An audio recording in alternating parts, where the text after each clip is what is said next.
तर नमस्कार मित्रांनो, स्वागत करतो पुन्हा एकदा आपल्या एका नवीन व्हिडिओमध्ये. मित्रांनो, आजच्या व्हिडिओमार्फत आपण आपला द्वादशमींदा केसरी बकासूर नेमकी 29 डिसेंबरला पळणार की 30 डिसेंबरला पळणार याचीच आपण अपडेट आजच्या व्हिडिओमार्फत देणार आहोत. तर व्हिडिओ शेवटपर्यंत बघा.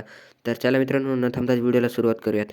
तर मित्रांनो, तुम्हाला पण माहीतच असेल की यूट्यूबवर सध्या फारच अशी चर्चा चालू आहे की बकासूरसोबत एकतर स्वर्गीय पंढरीशेठ फडके यांचा दादा सर्जा किंवा अ, उर उर्मिलाताई यांचा राजा हा मित्रांनो कंदूरचा राजा किंवा सर्जा यांच्या दोघांपैकी एक पहिरा 100% जवळपास फिक्स असणार आहे.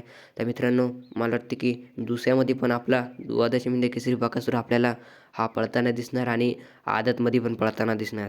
तर मित्रांनो, आदतचा नंदी कोणता असेल हे तर तुम्ही कमेंटमध्ये सांगा आणि दुसरा पण नंदी कोणता फिक्स असेल हे पण तुम्ही कमेंटमध्ये सांगा.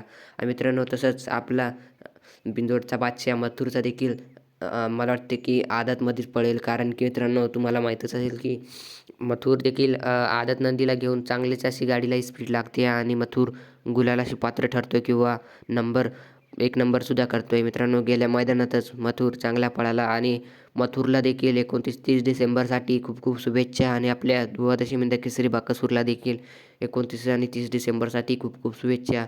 धन्यवाद.